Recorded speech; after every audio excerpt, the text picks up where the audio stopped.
we've got a new Star Wars movie on the way. Well, technically, we've got two. We've got The Mandalorian and Grogu, which everyone's super apathetic about, but there's also Star Wars Starfighter with Ryan Gosling, which seems like, according to the latest rumors at least, it's going to lead into a Rey movie, which apparently is still happening, which is wild. But this is according to Screen Rant here. It says, Star Wars fans are convinced that Sean Levy's Star Wars Starfighter is a secret setup to Rey's new Jedi Order movie. The future of Star Wars is taking shape, is it? With next year's The Mandalorian and Grogu leading the charge, it'll be followed by Starfighter starring Ryan Gosling. It's marketed as a standalone, but it's a big deal for the franchise. It's the 50th anniversary of Star Wars. Yes, it is. It features an all-star cast, which is unusual for Lucasfilm. Is it? Anyway, Star Wars fans are convinced this isn't a standalone at all, but rather they believe it's a setup for Rey's Jedi Order movie. It's going to be set 5 years after Rise of Skywalker, and it's always hinted at a Force connection. The actor, the young actor who's going to be escorted by Ryan Gosling's character, who's played by Flynn Gray, he's playing a Force-sensitive teenager hunted by the movie's villain. Amy Adams is his mother, and the latest rumors suggest she's also Force-sensitive, because of course she is. And it's suggested she's a Jedi and a survivor of Luke Skywalker's Jedi Order. So, yeah. In this case, it says, many are speculating the movie's plot is going to mirror The Mandalorian seasons 1 and 2. Basically, Ryan Gosling, he's got to try and escort this young character who's the key to everything. Then the precise setting 5 years after the sequel trilogy means they're likely heading straight for Rey. Are you guys excited for that? Do you want to see them head to Rey and have her be the secret and key to everything? Hell no. I think it's like what's funny is how similar Mandalorian and Grogu's story is to this. Where this is some interplanetary delivery service. We got to get a thing to a place. The plans to hear Grogu somewhere. This Force sensitive kid. I think it's such a dumb sounding rumor, probably true. Sorry to interrupt you, Mullen. Star Wars is just a giant escort mission, it seems, at this point. That's it. Those are the worst kind of missions. Everyone despises those missions in games. Yes. well, when you mentioned Starfighter, I was like, wow, they're making a film adaptation of the 2001 PlayStation 2 game. I was like, holy shit, this sounds outstanding. I like the game.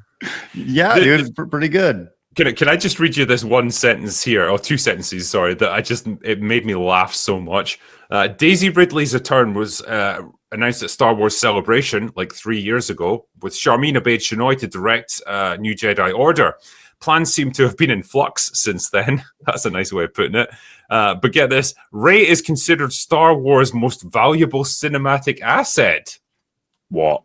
It's like, well, we've destroyed everything else.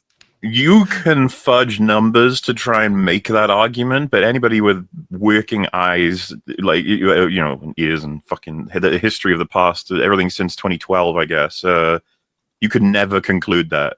If anything, it would be the opposite. She's the most useless asset they have, because she is their biggest liability, I would say, as far as characters go. And how could she make money for them? There's just no way. But if you say, like, well, she was the protagonist of 3 of the movies that made over $1 billion, you're like, okay.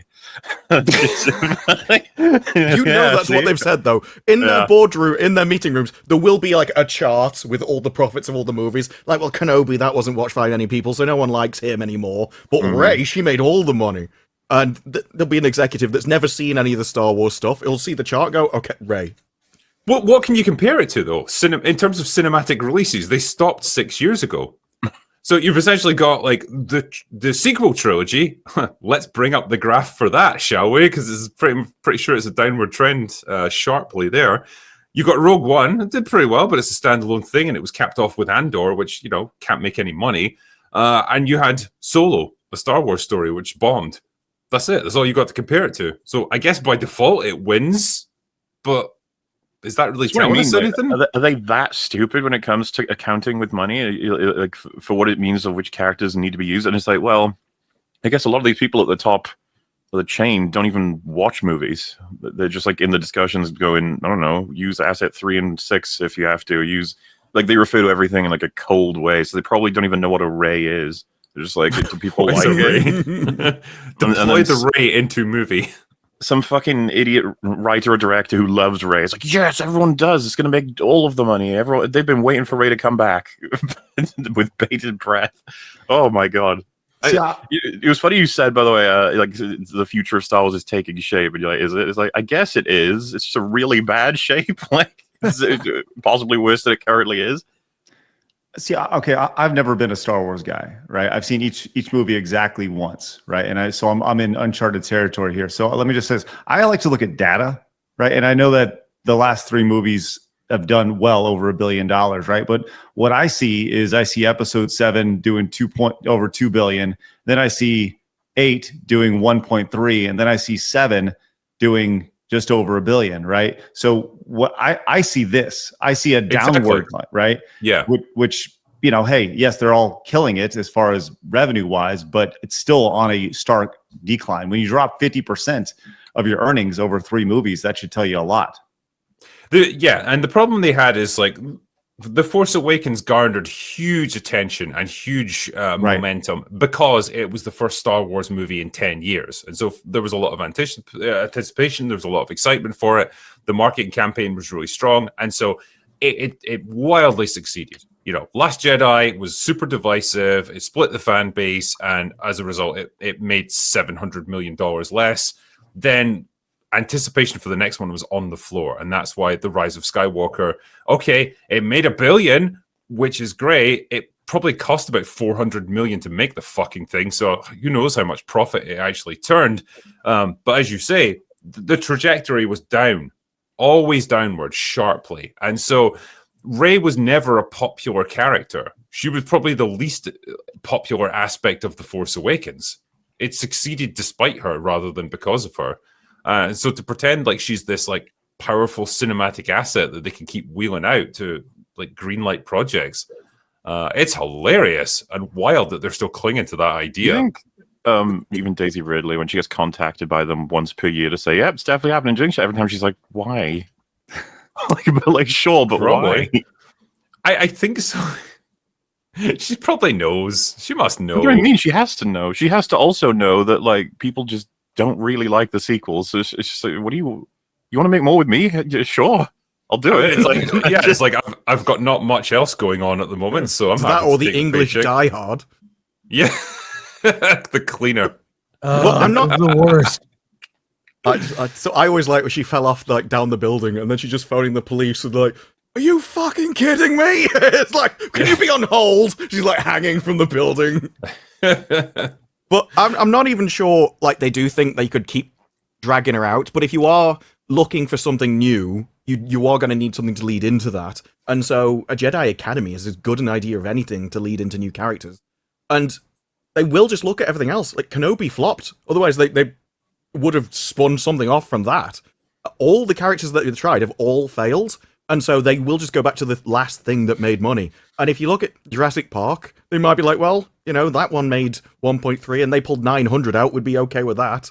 You know what this feels like, right? Their strategy for movie releases in the next few years, it's like, let's take the one TV show franchise that was relatively popular, The Mandalorian. Okay, we're going to make a Mandalorian and Grogu movie because that's the one thing that was consistently successful, well, up until season 3 anyway. And so the greenlighting process took years, and like that's where we've ended up now. So that's, from their point of view, their best bet. Also, though, they desperately still want to make Rey happen, because if they can do that, they can retroactively make the sequel trilogy more popular. Say, in their best case scenario, they do a Jedi Order movie and it's fucking incredible and Rey is like redeemed as a character. They're hoping probably that would make the sequel trilogy somehow go up in people's estimation because they now like Rey. So it's like, we'll go for the surefire bet, or the best bet that we have with The Mandalorian. We'll also have this Rey movie, but in between, we need something to like help to hype that up. What can we do? Well, we've got this Star Wars Starfighter movie. We've got Ryan Gosling, who's pretty much one of the hottest assets in Hollywood right now. We'll put him in it, and he can help to elevate Rey, who's going to be introduced in it at some point, and that feeds into her movie. That's what it feels like. It's like using the best assets you have available to list the shit ones that to try and then list everything else. Because he did Deadpool and Wolverine, so it's like, oh, he knows how to make money. We'll get him as well. And you're absolutely right, Drinker. Because they look at movies like a Jurassic World Rebirth, which you could, whatever you think of the success of that, every new movie in a big franchise like that, you add value to the back catalog. The repackaged, get the 5 Ghostbusters movies. There are 4 Ghostbusters movies. That's it. Right. There's 4. But what I'm saying is that increases the value because they can remarket it in packages on VOD. They can resell it, on other VOD platforms and whatnot. So it does help increase the value of that asset. Yeah. A new movie in a franchise. So 100%. They almost don't care how the new movie performs, in the sense that we're going to make a lot of money on the past films. If you've been watching the box office the last several months, there has been an older film in the top 10, sometimes more than one, in the last several months. Everything from Jaws, Toy Story, among others. If you look at like what movies are in the top 10 box office, there's always something freaking 40, 50 years old. Back to the Future is being re-released in October, which I love, but it shows you how modern cinema has failed audiences at the theater. Ninja Turtles. No, absolutely. Yeah, Ninja Turtles was just released. They was so successful, they're doing a second one as well. They're doing Ninja Turtles 2, which, Vanilla Ice, just saying. Yeah. And Spider-Man just came out again, which is weird because to look at Spider-Man, it's 20 plus years old, not that old, but the values in that movie are so disconnected from current day values of heroism. You've got self-sacrifice, heterosexuality, blatant heterosexuality, heroism, self-sacrifice, blatant heterosexuality, patriotism. I see patriotism and religion. Aunt May goes to church. Yes, it's if you watch Spider-Man 1 and 2, 3 maybe in a pinch, but watch those 2 movies. They feel like foreign now. It's bizarre. Yes. They do. They feel like a throwback to another era. It's like watching something from the 1950s.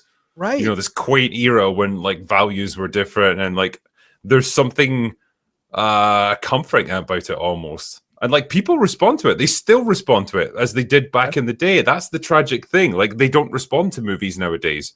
And I know this is a time of year when there's not exactly a buzzing release schedule right now, because it's it was September and it's now October. Like there's just not much going on right now, and it's a good time to release these older movies. But like the fact is, there is still an appetite for stuff like this, and they do well. They do way better than they probably should. I mean, we saw it back in the summer, I think, when they released the Revenge of the Sith, and it made tens of millions of dollars. Yeah, a movie that's like 20 years old at this point. People would rather watch that than current day Star Wars, it seems. Oh, yeah. And it's not even a great movie either. I'm not going to pretend it's an amazing film or anything. But like the point is, it still harkens back to an era of Star Wars that people are now nostalgic for before all this, before Disney, really. Before the dark times. Before the dark times, yeah. I think as well on that note, this fucking eventual Rey movie that they may spit out at some point, even if it were great, that we all agreed it was like a 10 out of 10, I don't think that's going to do anything for Star Wars. It won't. Like it's what does a great Rey movie do for Star Wars? It's just like nothing. Well, I've said this, I talked about this when I did a stream earlier this week. It's like to bring Star Wars back and to have a sort of plan and a shape for Star Wars going forward, you probably need another trilogy of movies that are all connected and they're all fucking really good. That would win people back, but you'd probably have to take a short-term loss on them and accept the first one, even if it's good, is probably not going to turn that much of a profit, if anything. It's like, but you might get then a better return on the next one, and then if the third one is equally good, then people will start to come back to it and have faith in you again. It's like building a new franchise because everybody's perception of Star Wars is in the gutter right now. Nobody associates it with like, oh, it's a great movie franchise that's worth taking the whole family to go to the cinema and see the next thing that they do. It's like, no. Like I said, I've got really nerdy people in my family who don't even know about most of the shows that come out for Star Wars. They can't track any of it. They're just like, I don't know. Well, no one cares. It's culturally inert at this point. Like, it has no bearing on anything. No one's excited for a new Star Wars show.